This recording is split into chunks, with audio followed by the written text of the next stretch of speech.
Hello guys, welcome to the session of IC engine जिसमें आज हम डील करने वाले हैं working of the petrol engine. तो पेट्रोल इंजन की वर्किंग समझने से पहले अभी तक हमने हमारे इस आईसी इंजन के सेशन में आईसी इंजन का क्लासिफिकेशन क्या होता है, आईसी इंजन क्या होता है, ठीक है, उसका डिटेल क्लासिफिकेशन हमने किया था। उसके बाद आईसी इंजन के क्या क्या कंपोनेंट्स होते हैं, आईसी इंजन की क्या क्या ज्योमेट्री होती है, ये चीज़ें अभी तक हम हमारे इन सेशंस में डील कर चुके हैं। आज मैं आपको बताना चाहता हूं कि ये जो आईसी इंजन में आज हम पढ़ने वाले हैं वर्किंग ऑफ पेट्रोल इंजन, इस वर्किंग को समझने के लिए आपको आईसी इंजन की ज्योमेट्री और आईसी इंजन के जो डिफरेंट कंपोनेंट्स होते हैं उनके बारे में आपको पता होना चाहिए, तभी आप यहाँ पर अच्छे से सभी चीज़ों को कोरिलेट कर पाएंगे। तो चलिए गाइस, सेशन की शुरुआत करते हैं। ठीक है, working of petrol engine.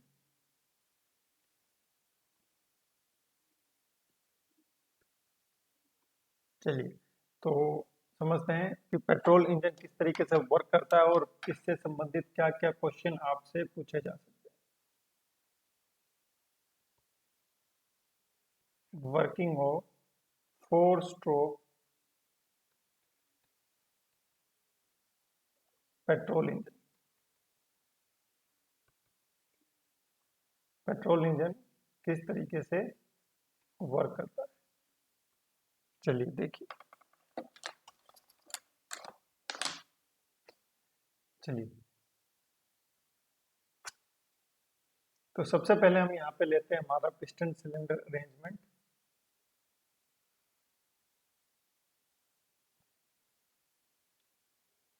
Okay, ऐसे मुझे काफी अरेंजमेंट लेने पड़ेंगे, तो एक बार मैं इसको ही कॉपी कर लेता हूँ इसको।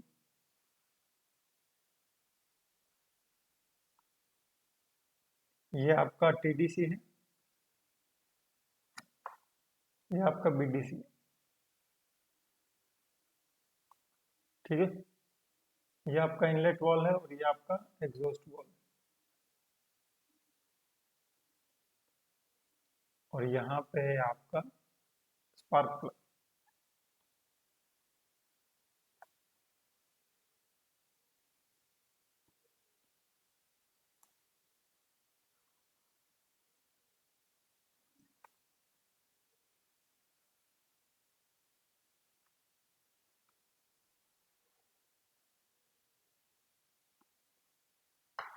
चलिए, तो देखते हैं।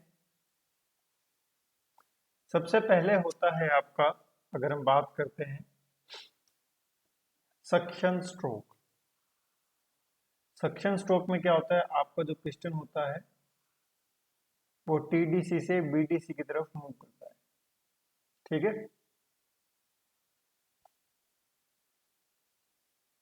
तो इस स्ट्रोक को हम बोलते हैं सक्शन स्ट्रोक।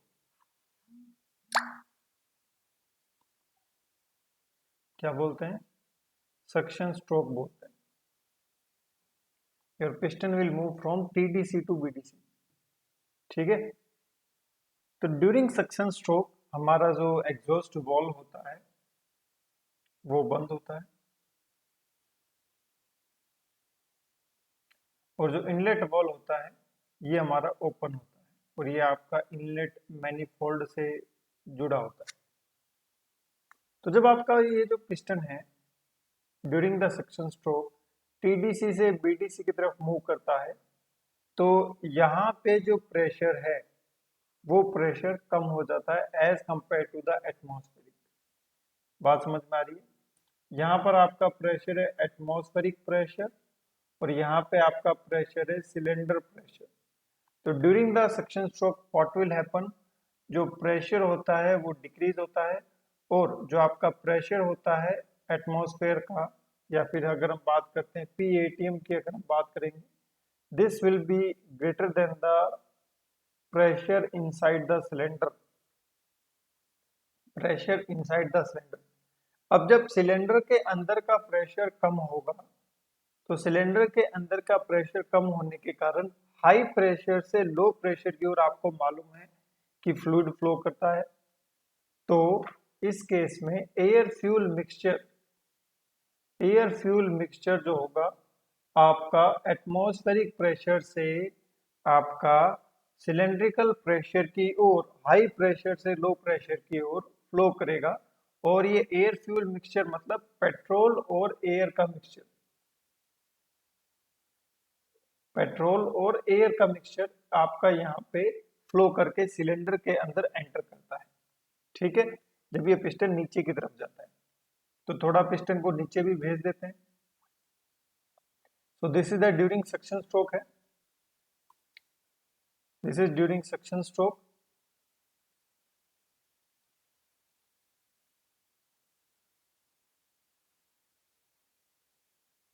और यहाँ पे आपका जो सक्शन स्ट्रोक है ये कंप्लीट हो जाता है। जैसे सक्शन स्ट्रोक कंप्लीट हो जाता है पिस्टन आपका बीडीसी पर आ जाता है ना। जैसे ही आपका सक्शन स्ट्रोक कंप्लीट हो जाता है पिस्टन आपका बीडीसी पर आ जाता है। तो मैं यहाँ पे लिख सकता हूँ सक्शन स्ट्रोक कंप्लीटेड।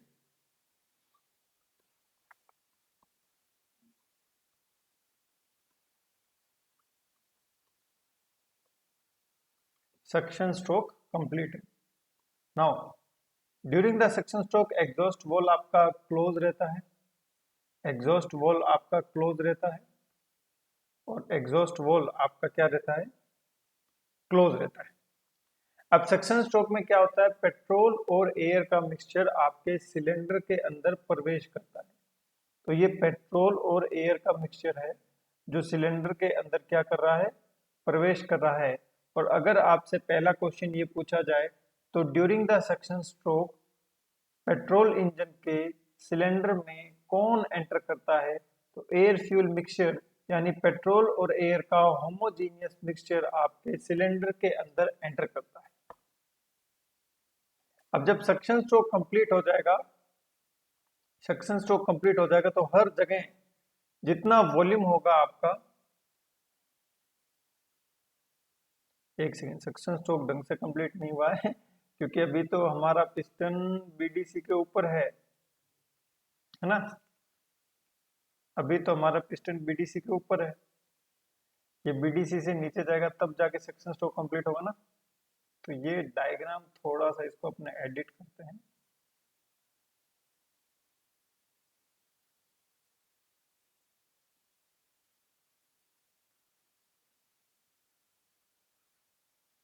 थोड़ा सा एडिट करते हैं।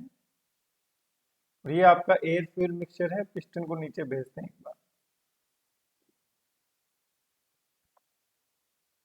ये एयर फ्यूल मिक्सचर है और ये है आपका भैया piston, this is your piston. Now suction stroke has been completed. क्योंकि रेफरेंस अपने पिस्टन के ऊपर की सरफेस का ले रहे हैं ना, तो जब सक्शन स्ट्रोक कंप्लीट होने से पहले ही रेफरेंस जो टीडीसी है पिस्टन की सरफेस के ऊपर है, तो सक्शन स्ट्रोक कंप्लीट होने के बाद भी जो रेफरेंस है वो पिस्टन की सरफेस से ऊपर ही रहेगा। So this is your suction stroke has been completed. Suction stroke complete होने के बाद हम क्या करेंगे, हम इस वॉल को बंद कर देंगे। जो आपका इनलेट वॉल है इट विल बी क्लोज्ड। बाकी जगह इनलेट वॉल ओपन था, है ना, बाकी जगह आपका इनलेट वॉल ओपन था और एयर फ्यूल मिक्सचर आपका सिलेंडर के अंदर आ रहा था। अब यहाँ पे हमने इनलेट वॉल को क्या कर दिया है, क्लोज कर दिया। सो this is your inlet valve and this is your exhaust valve, दोनों क्लोज हो चुके हैं और सक्शन स्ट्रोक भी आपका कंप्लीट हो चुका है। सक्शन स्ट्रोक कंप्लीट होने के बाद आपके सिलेंडर में एयर फ्यूल मिक्सचर होता है। कौन होता है, एयर फ्यूल मिक्सचर। ध्यान से समझिएगा, यहाँ पे अपने वॉल टाइमिंग वगैरह नहीं समझ रहे हैं। एग्जैक्टली मैं थ्योरेटिकली मैं मान के चल रहा हूँ कि एग्जैक्टली बीडीसी पर आते ही आपका जो सक्शन वॉल होगा, इनलेट वॉल जो होगा वो बंद हो जाएगा। तो यहाँ पे आपका सक्शन स्ट्रोक कंप्लीट हो गया है। सक्शन स्ट्रोक कंप्लीट होने के बाद अब आप खुद समझिएगा, जैसे पिस्टन आपका बीडीसी पर आता है फर्दर कोई एयर फ्यूल मिक्सचर अंदर नहीं आ सकता। अंदर नहीं आ सकता इसका मतलब यह है कि अंदर का प्रेशर और बाहर का प्रेशर बराबर हो चुका है। मतलब after the completion of suction stroke complete होने के बाद जो आपका सिलेंडर का जो प्रेशर है वो आपके एटमॉस्फेरिक प्रेशर के इक्वल हो जाता है।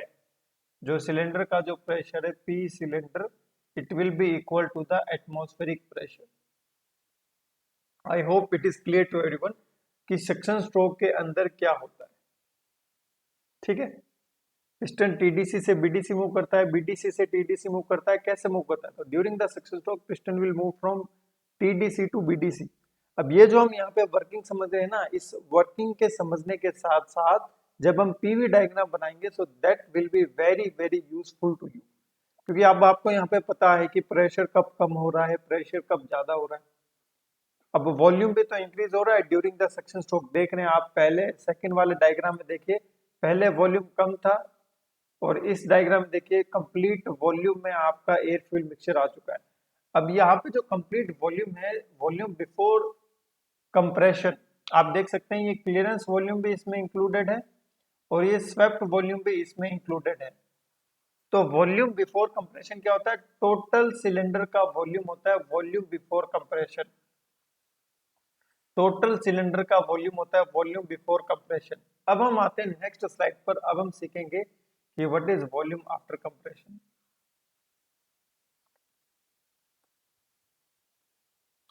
अभी हम यहाँ देखेंगे वॉल्यूम आफ्टर कंप्रेशन।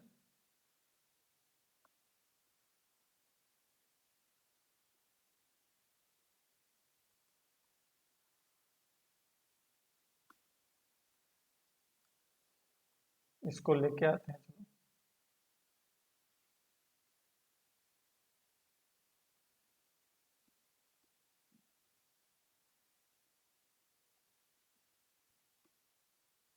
ये देखिए, तो लास्ट में हम यहाँ पे थे, है ना? हमारा सक्शन स्ट्रोक कंप्लीट हो चुका है। अब क्या होगा? अब होगा कंप्रेशन स्ट्रोक स्टार्ट। तो जब कंप्रेशन स्ट्रोक होगा सारे के सारे वॉल्व क्या रहेंगे? बंद। क्योंकि कंप्रेशन करोगे आपका एयर फिल्म मिक्सर बाहर नहीं जाना चाहिए, अंदर ही रहेगा, तभी तो उसका कंप्रेशन होगा। सारे के सारे वॉल्व क्या रहेंगे? बंद। ठीक है, अब मैंने ऊपर से कोई भी छेद नहीं दिखा रखा है, इसका मतलब यही है कि वॉल आपके क्या है? बंद। अब अब होगा आपका कंप्रेशन स्ट्रोक। तो देखिएगा, जब आपका पिस्टन बीडीसी से टीडीसी की तरफ मूव करेगा तो आपका कंप्रेशन स्ट्रोक होगा। तो पिस्टन की अलग अलग मैं पोजीशंस बताता हूं आपको, so that you will get an idea.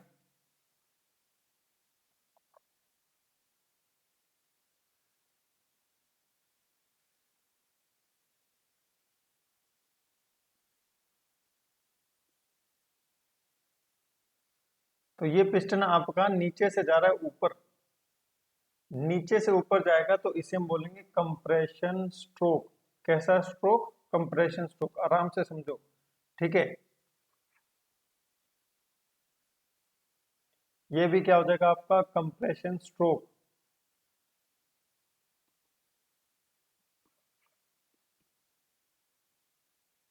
और यहां पर कंप्रेशन स्ट्रोक कंप्लीटेड।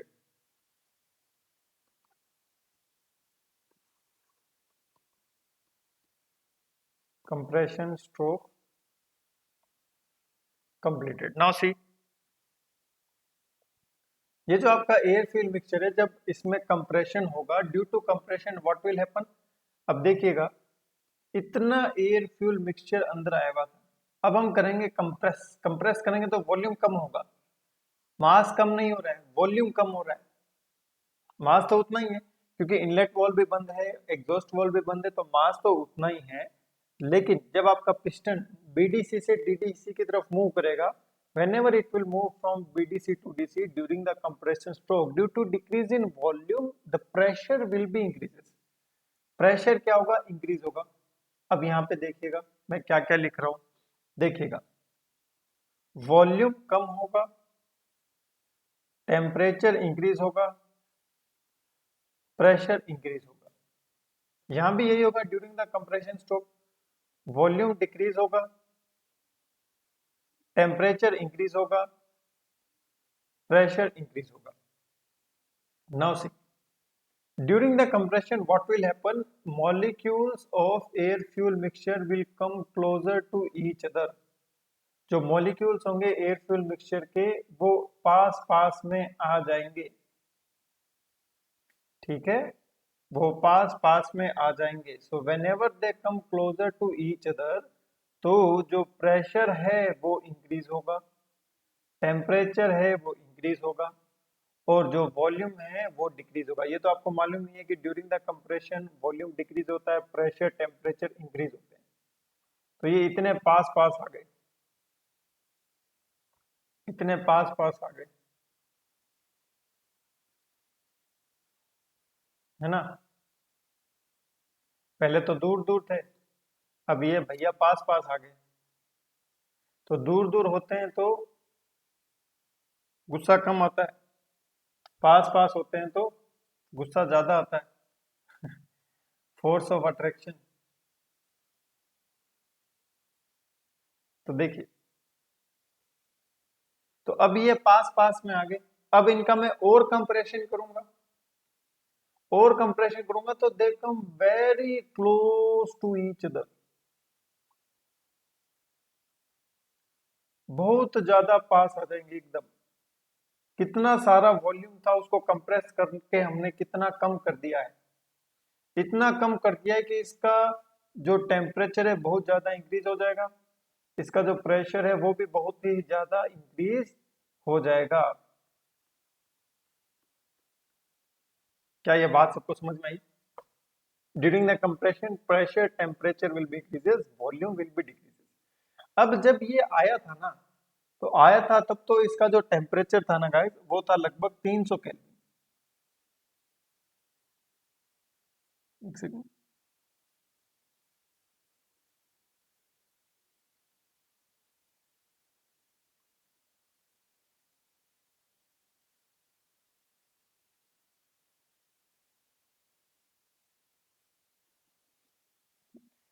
जब आया था ना, आया था तब इसका टेम्परेचर कितना था? 300 केल्विन था,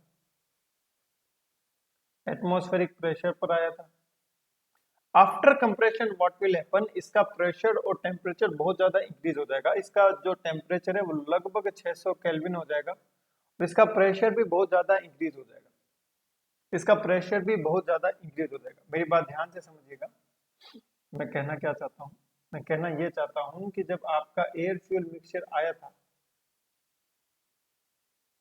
this is air fuel mixture, ये आया था तब तो ये था 300 केल्विन पे, है ना, एटमॉस्फेरिक टेम्परेचर पर ही। हमने सक्शन में टेम्परेचर थोड़ी इंक्रीज होता है, हमने उसको सक्शन कर लिया था, इसका सिलेंडर के अंदर ले आए थे। उसके बाद इसका हुआ था कंप्रेशन। कंप्रेशन होने से क्या होगा, इसका टेम्परेचर इंक्रीज हो जाएगा। क्या इंक्रीज हो जाएगा? इसका टेम्परेचर इंक्रीज हो जाएगा, लगभग ये हो जाएगा 600 केल्विन। अब जब इसका कंप्रेशन हो जाएगा, इसका टेम्परेचर इंक्रीज हो जाएगा, इसका टेम्परेचर इस एयर फ्यूल मिक्सचर के सेल्फ इग्निशन टेम्परेचर के पास पहुंच जाएगा। इस टाइम पर हम क्या करेंगे, स्पार्क करेंगे, इलेक्ट्रिक स्पार्क।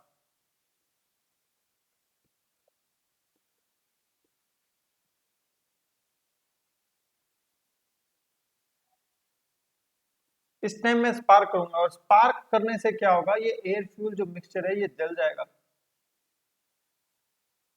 अंदर जो फ्यूल है उसका कंबशन हो जाएगा, and it will be converted into flue gases. वो किस में कन्वर्ट हो जाएगा? फ्लू गैसेस में कन्वर्ट हो जाएगा। अब ये हुआ कैसे है ये मैं आपको बताता हूँ। देखिए, यहां पर कंप्रेशन स्ट्रोक कंप्लीट हो चुका है,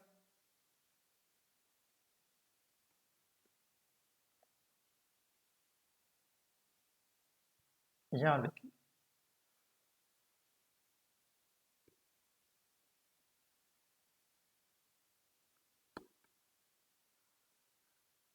सो यहां देखो, यहां पर क्या होगा, यहां पर अब मैं करूंगा इलेक्ट्रिक स्पार्क।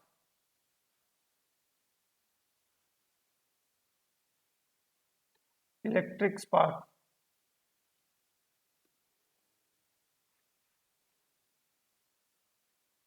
देखो कितना दुखी है एयर फ्यूल मिक्सचर। पहले तो अंदर बुलाया, आ जाओ बैठ जाओ सभी लोग, फिर दबा दिया, कंप्रेशन कर दिया, है ना, दबा दिया, एकदम गर्म हो गए, सबको गुस्सा आ गया।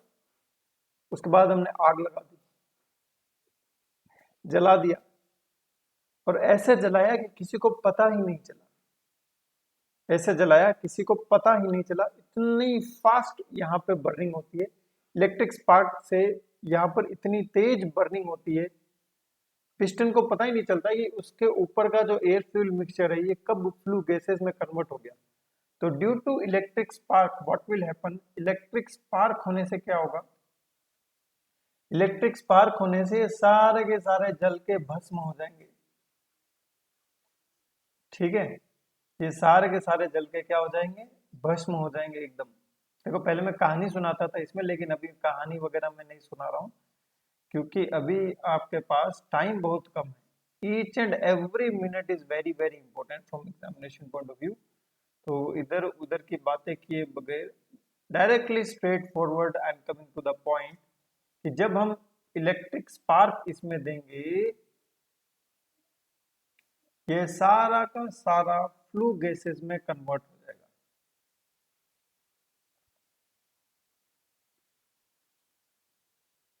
किस में कन्वर्ट हो जाएगा, फ्लू गैसेस में कन्वर्ट हो जाएगा। और इसका जो टेम्परेचर होगा ना भाई, इसका टेम्परेचर लगभग 2500 डिग्री सेल्सियस हो जाएगा। इतना ज्यादा टेम्परेचर, बिल्कुल इतना ज्यादा टेम्परेचर हो जाता है after combustion of the air fuel mixture, after combustion of the air fuel mixture in petrol engine. अब इतना ज्यादा टेम्परेचर हो गया, इतना ज्यादा ये गर्म हो गया है, इसका प्रेशर भी बहुत ज्यादा इंक्रीज हो चुका है, इसका प्रेशर भी बहुत ही ज्यादा इंक्रीज हो चुका है। क्या बात सबको समझ में आई? इसका प्रेशर भी बहुत ज्यादा इंक्रीज हो गया, क्योंकि पहले तो नॉर्मली अंदर बुलाया, फिर कंप्रेशन कर दिया, प्रेशर और इंक्रीज हो गया था, फिर हमने इनको जला दिया, प्रेशर और ज्यादा इंक्रीज हो जाएगा। During the heat addition at constant volume pressure will be increases. तो यहां पर हुआ है heat addition at constant volume.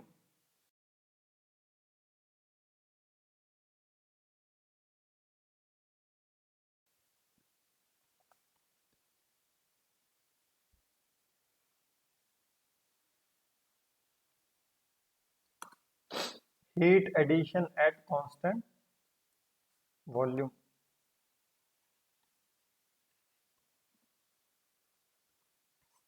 Heat addition at constant volume. क्यों कांस्टेंट वॉल्यूम क्यों हुआ? क्योंकि पिस्टन डाउनवर्ड डाउनवर्ड मूव ही नहीं किया कि आपका हीट एडिशन कंप्लीट हो गया। Complete air fuel mixture, compressed air fuel mixture will be converted into the flue gas due to the electric spark, due to the electric spark. So after heat addition at constant volume, what will happen? Let me tell you. After heat addition at constant volume, एक second.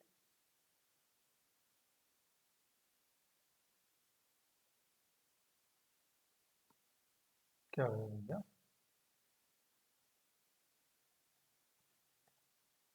Scrolling करा.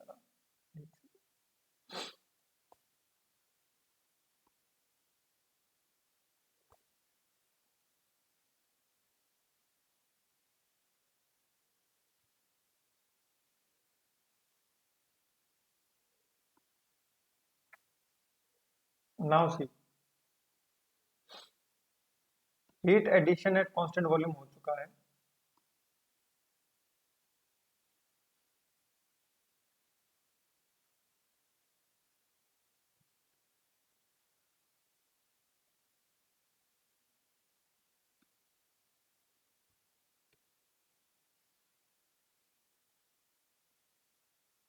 इतने काफी. चलो देखो, heat addition at constant volume हो चुका है. Now piston will move in the downward direction. Piston आपका डाउनवर्ड डायरेक्शन में मूव करेगा. क्यों?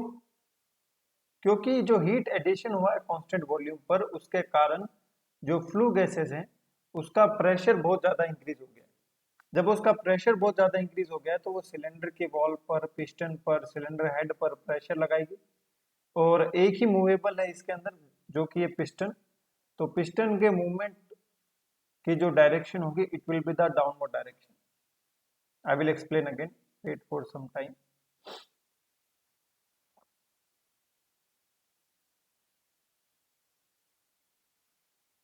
एक और बन जाएगा, है ना।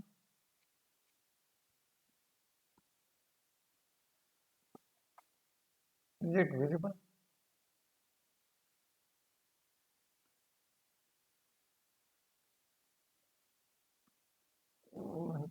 विजिबल है, देखो।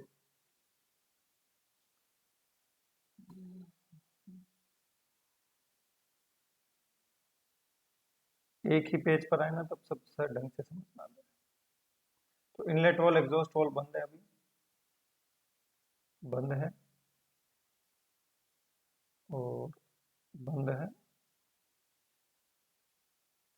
और ये। देखो, अब ध्यान से समझो। सो एग्जॉस्ट गैसेस होंगी, ये मान लीजिए एग्जॉस्ट गैसेस,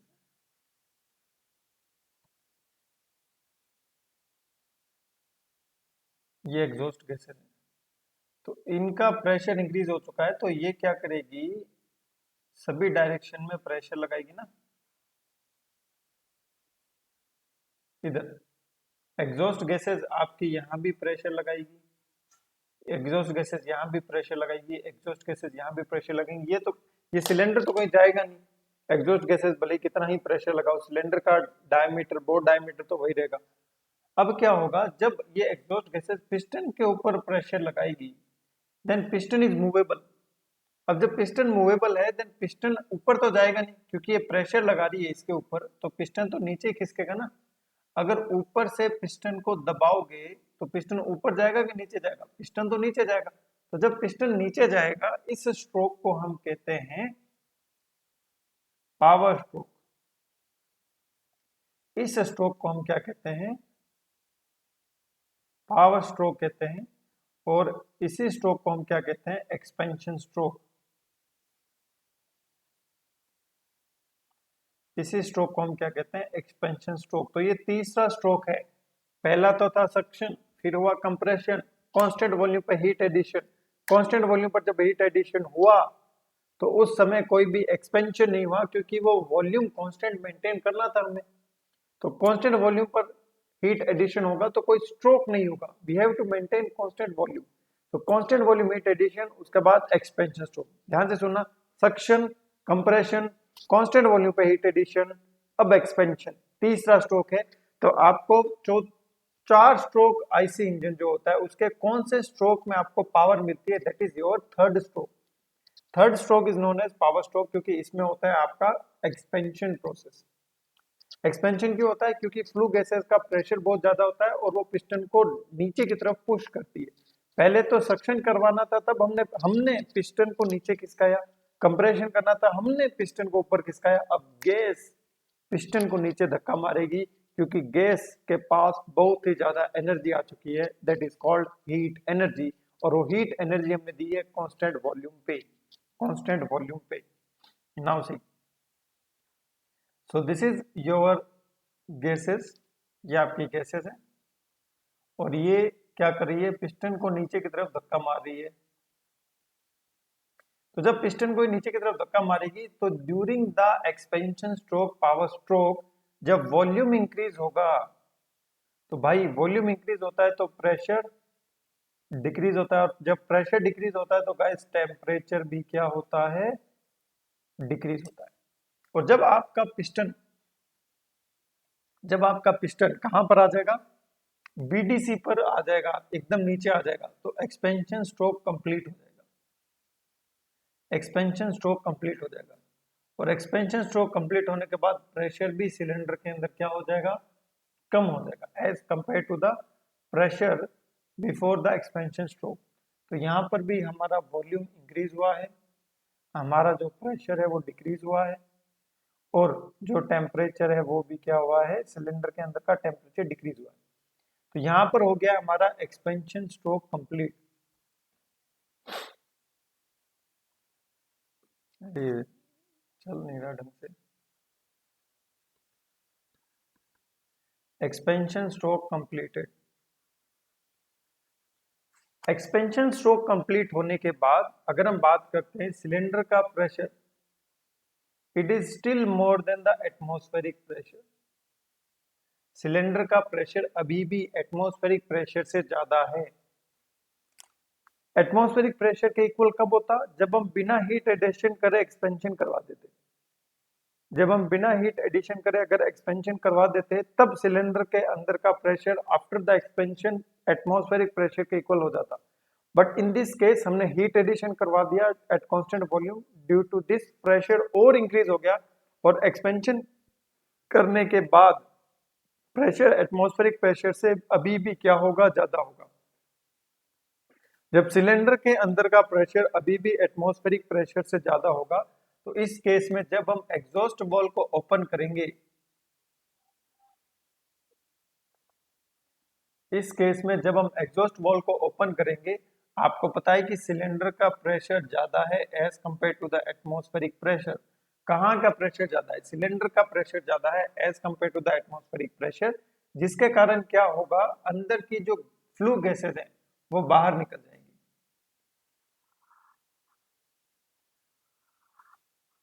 हाई प्रेशर से लो प्रेशर की ओर अंदर की जो फ्लू गैसेस है एग्जॉस्ट वॉल के थ्रू होते हुए बाहर निकल जाएगी, और इतना फास्ट ये प्रोसेस होगा कि पिस्टन को पता ही नहीं चलेगा। एग्जॉस्ट वॉल खोलती सारी की सारी गैसेस बाहर निकल गई, एग्जॉस्ट वॉल खोलती सारी की सारी गैसेस बाहर निकल गई। तो भैया इस केस में क्या होगा? मोर देन 95% एग्जॉस्ट गैसेस बाहर चली जाएगी। एग्जॉस्ट गैसेस बाहर चली जाएगी, एग्जॉस्ट गैसेस नहीं, फ्लू गैसेस एग्जॉस्ट हो जाएगी। मोर देन 95% फ्लू गैसेस बाहर चली जाएगी। तो मतलब यहां पे क्या हुआ है? Heat rejection at constant volume.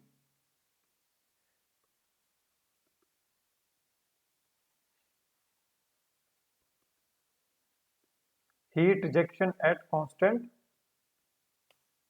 Volume process. Heat rejection at constant volume process. I hope all of you are clear. Question आपसे पूछा जाएगा, पेट्रोल इंजन में हीट एडिशन होता है कांस्टेंट वॉल्यूम, हीट रिजेक्शन होता है कांस्टेंट वॉल्यूम। तो heat addition heat rejection दोनों ही पेट्रोल इंजन में कैसे होते हैं? कांस्टेंट वॉल्यूम प्रोसेस पर होते हैं। बात समझ में आई सबको? कांस्टेंट वॉल्यूम प्रोसेस पर होते हैं। अब ऐसा क्यों हुआ? क्योंकि सिलेंडर के अंदर का जो प्रेशर था वो एटमॉस्फेरिक प्रेशर से ज्यादा था। सिलेंडर के अंदर का प्रेशर लगभग 5 बार के आसपास था, एटमॉस्फेरिक प्रेशर लगभग 1 बार के आसपास होता है। तो सिलेंडर के अंदर का प्रेशर ज्यादा था और एटमॉस्फेरिक प्रेशर कम था, जिसके कारण हाई प्रेशर से लो प्रेशर की ओर सिलेंडर से इन्वायरमेंट में आपकी 95% से भी ज्यादा फ्लू गैसेस बाहर चली जाएगी by just opening the exhaust valve at constant volume। Remaining gases रहेंगी कुछ, वो बाहर नहीं जा पाएगी, क्योंकि जब ये एग्जॉस्ट गैसेस बाहर जा रही थी ना, जब ये एग्जॉस्ट गैसेस बाहर जा रही थी तो सिलेंडर के अंदर का प्रेशर डिक्रीज हो रहा था, सिलेंडर के अंदर का प्रेशर डिक्रीज हो रहा था। तो after heat ejection at constant volume, major flue gases will be exhaust out through the exhaust valve, and this process is known as heat ejection at constant volume। After heat ejection at constant volume, pressure inside the cylinder is equal to atmospheric pressure। तो remaining exhaust gases हैं, ये क्या है? remaining exhaust gases,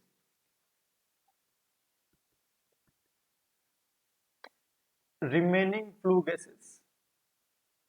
अब ये remaining flue gases बाहर नहीं निकल पाई, क्यों? क्योंकि सिलेंडर का प्रेशर और एटमॉस्फेरिक प्रेशर ज्यादा हो गया था।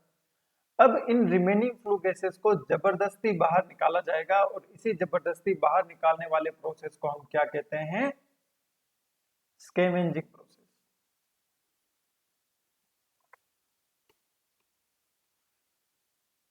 इसी जबरदस्ती बाहर निकालने वाले प्रोसेस को क्या कहते हैं?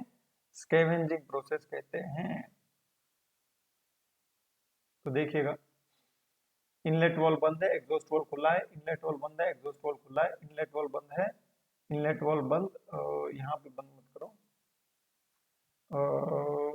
यहाँ पे दोनों बंद कर दो और यहाँ पे ये बंद कर दो, ठीक है। Exhaust valve closed, inlet valve open. Now see, अब मैं पोजीशंस बना देता हूँ। अब हमारा पिस्टन जो है वो बीडीसी से टीडीसी की तरफ मूव करेगा। इस स्ट्रोक को हम बोलेंगे exhaust stroke, exhaust stroke.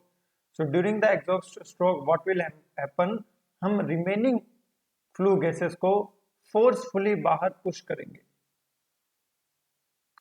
Forcefully बाहर पुश करेंगे। तो ये है आपका लास्ट स्ट्रोक। पहला तो देखो क्या हुआ, ध्यान से वापस रिपीट करो फटाफट। Suction, compression, heat addition constant volume, expansion, heat rejection at constant volume. अब होगा एग्जॉस्ट स्ट्रोक। तो जब पिस्टन मूवमेंट करेगा ना तभी आपका स्ट्रोक कहलाएगा। तो यहाँ पे आपका heat rejection at constant volume completed. अब यहाँ पर आपका एग्जॉस्ट स्ट्रोक स्टार्ट हो गया।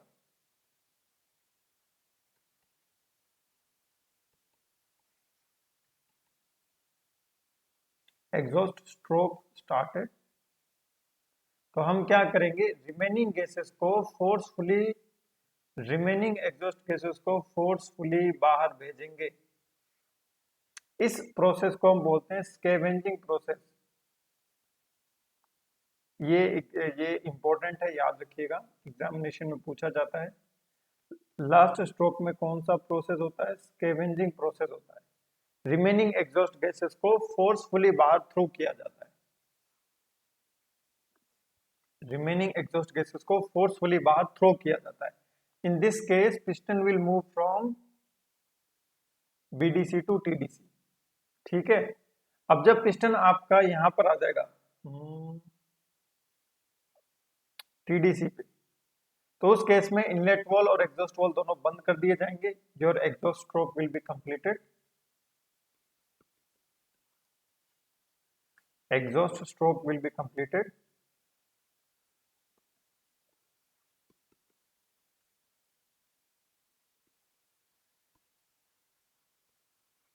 ठीक है, और उसके बाद वापस क्या होगा, इनलेट वॉल ओपन होगा और सक्शन स्ट्रोक स्टार्ट हो जाएगा, सक्शन स्ट्रोक स्टार्ट हो जाएगा, ठीक है। चलिए, now again we will revise all this things. देखिएगा, सबसे पहले क्या होता है, your piston will be at the TDC. जब पिस्टन टीडीसी पर होगा, pressure inside the cylinder will be equal to the atmospheric pressure. At this time inlet valve will be open, inlet valve open कर दिया जाएगा and then piston will move from TDC to BDC.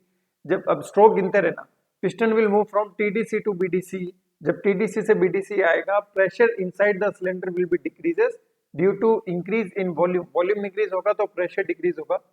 जब अंदर का pressure decrease होगा, then air fuel mixture at atmospheric pressure and temperature will come inside the cylinder due to the low pressure in the cylinder. Cylinder के अंदर vacuum create हो जाता है, vacuum is pressure less than atmospheric pressure. तो उस case में air fuel mixture आपका cylinder के अंदर आता है और जैसे जैसे पिस्टन नीचे जाता है वो एयर फ्यूल मिक्सचर अंदर भरता जाता है। और जब आपका पिस्टन बीडीसी पर आ जाता है तो सिलेंडर पूरा भर जाता है। Pressure inside the cylinder will be equal to the atmospheric pressure. अब फर्दर एयर फ्यूल मिक्सचर अंदर नहीं आ सकता तो हम इनलेट वॉल को बंद कर देते हैं। This is known as suction stroke, पहला स्ट्रोक। This is known as suction stroke. So after suction stroke, what will happen? After suction stroke, compression stroke will be started. Inlet valve बंद कर दिया जाता है and piston will move from the BDC to TDC. जब piston BDC से TDC की ओर जाता है, volume will be decreases due to decrease in volume, pressure and temperature will be increases. तो when piston will move from BDC to the TDC, ये एक stroke है। इस stroke को हम कहते हैं compression stroke। इस stroke को हम कहते हैं compression stroke. After compression, जब piston आपका TDC पर होता है, प्रेशर और टेम्परेचर बहुत ज्यादा होता है और ठीक इसी समय हम कर देते हैं स्पार्क एट कांस्टेंट वॉल्यूम। तो यहाँ पर हमने कर दिया स्पार्क एट कांस्टेंट वॉल्यूम। तो स्पार्क एट कांस्टेंट वॉल्यूम पर heat addition at constant volume, heat addition at constant volume. Piston को पता ही नहीं चलता, पिस्टन टीडीसी से नीचे खिसकता ही नहीं है, that's why it is known as constant volume heat addition process. इतना फास्ट हीट एडिशन होता है क्योंकि स्पार्क का टेम्परेचर बहुत ज्यादा हाई होता है, 1600 डिग्री सेल्सियस टेम्परेचर है, that's why heat addition at constant volume process will be takes place very rapidly. So this is not a stroke, this is a heat addition constant volume process. Heat addition at constant volume process. So after heat addition at constant volume, pressure and temperature of the air fuel mixture जो होता है वो बहुत ज्यादा increase हो जाता है। इतना ज्यादा इंक्रीज हो जाता है कि वो सिलेंडर की दीवारों पर प्रेशर लगाने लगता है, सिलेंडर हेड पर प्रेशर लगाने लगता है, और जैसे ही पिस्टन पर प्रेशर लगाता है, piston will move in the downward direction and this is known as your expansion stroke. इस स्ट्रोक को हम कहते हैं एक्सपेंशन स्ट्रोक, क्योंकि पिस्टन ही मूवेबल है। जब एक्सपेंशन होता है तो सिलेंडर के अंदर का वॉल्यूम इंक्रीज होता है, और वॉल्यूम इंक्रीज होने से प्रेशर टेम्परेचर दोनों डिक्रीज होते हैं।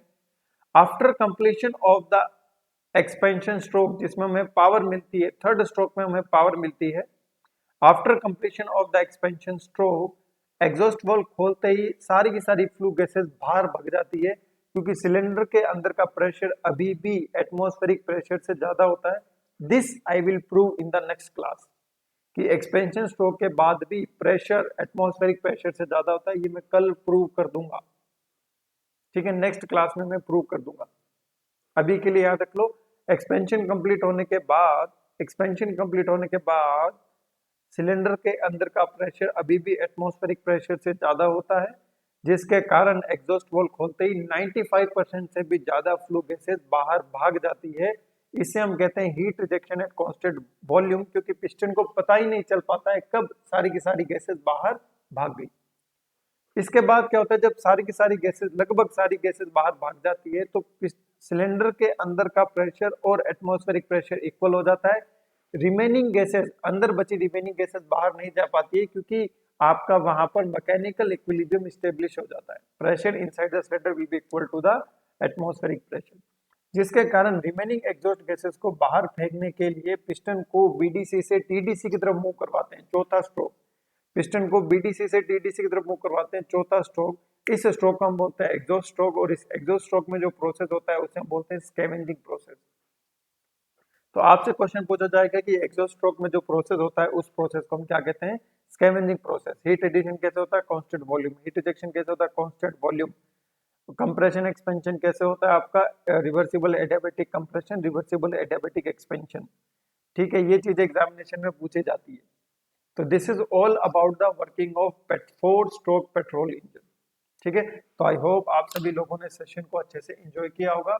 नोट्स आपको टेलीग्राम चैनल मैकेनिकल बाय विशाल सर में आपको वहां पे मिल जाएंगे। ठीक है, कोई भी इस सेशन से रिलेटेड डाउट होता है तो you can do the comment in the comment section.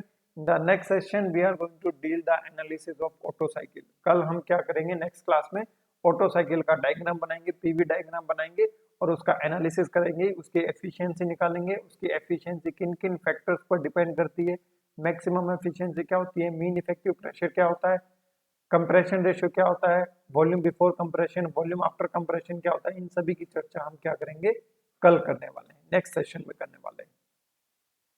ठीक है गाइस, तो bye bye guys, take care, love you all, जय हिंद, जय भारत।